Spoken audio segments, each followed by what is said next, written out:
2 weeks after the Tim Burton film hit theaters, I reviewed the 1951 animated classic made by Walt Disney. I reviewed it and I gave the film a 5 out of 5.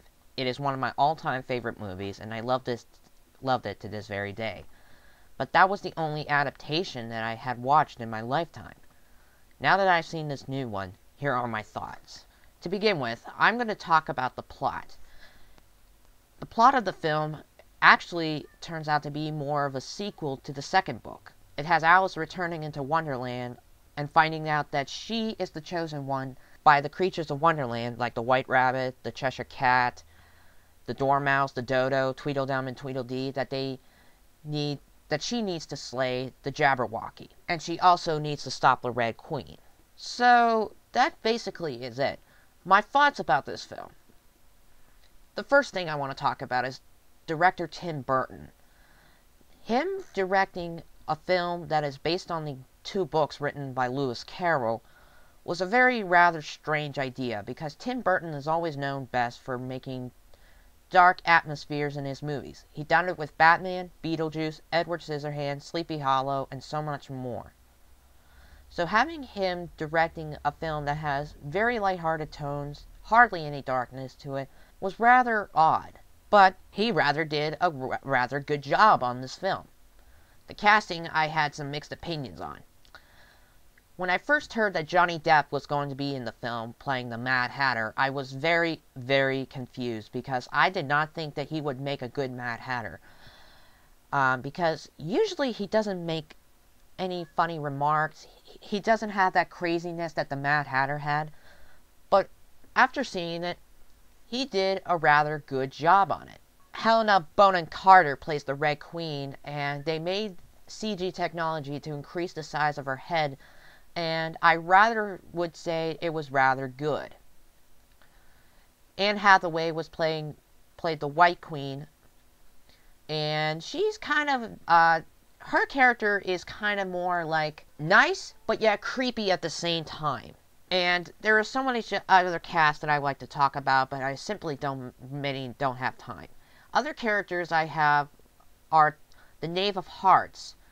He's a rather good henchman for the Red Queen. I was really surprised on how determined he was and how much well treated he gets from the Red Queen.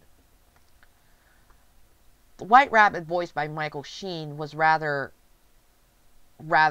good, I must say. He's one of the most iconic characters in the Alice books, because he's the one that causes Alice to fall into Wonderland, end up in Wonderland. Absalom the Caterpillar, which I will get to in a minute, voiced by Alan Rickman, and I gotta say, he did a rather good job on it. The March Hare in this one, he's the equivalent of a psycho. He's almost like a good Joker. I'm not really too sure on how to explain this, but he's rather insane. It's like he just escaped from a mental hospital, but yet he was so funny at the same time. I love the build-up of how the Jabberwocky was given during the film. There was so much build-up to the Jabberwocky, and when he finally came towards the end of the film, I was rather surprised on how well it was executed. It has an $827,500,000 gross revenue over its $200 million budget, and it's still growing to this day because it still continues to be in theaters. The music, composed by Danny Elfman, I rather say was rather well done. I have never heard more catchy music from Danny Elfman since the Spider-Man movies. Now, when it comes to movies, there's usually nitpicking that comes to it.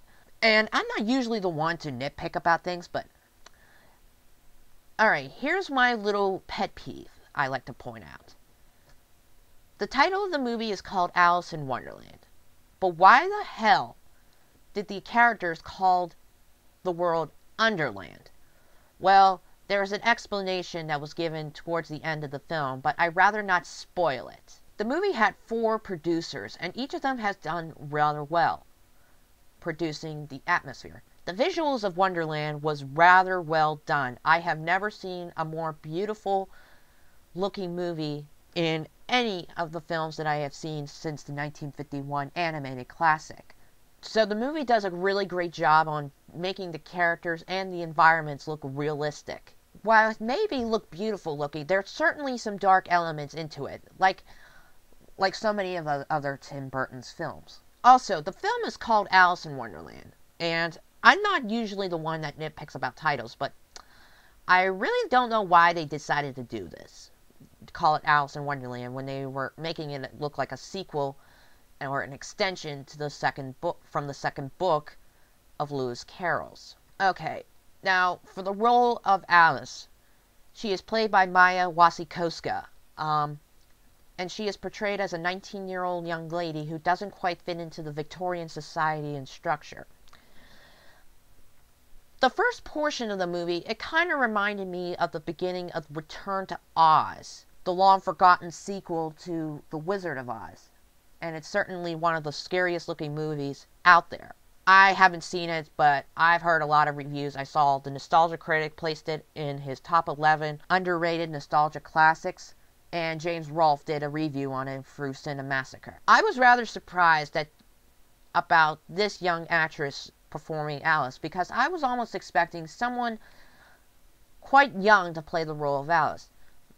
But how did she do in the film? Rather great. She was a very unbelievably strong-willed character and is empowered to choose her own path. And I gotta give him credit for that. It's really, really well done. Alice's character in this movie was executed very well. So overall, I really like this movie. It's a really great movie, but do I consider it better than the 1951 classic? No. I consider it as good as the 51 classic. This is probably going to be up there of my favorite films ever. I've seen this theaters yesterday, so when it comes out on DVD, I recommend you buy it. While you still have the chance, go see it in theaters. It's well worth it. Go ahead and either see it in 3D or 2D. I really don't care. I would almost rate this movie 5 out of 5, but due to some of the pet peeves I have and some of the confusion I have, like the Mad Hatter dance towards the end of the film, I would give this film 4.5 stars out of 5. Thank you for watching. Chief Shout of the Critic, out.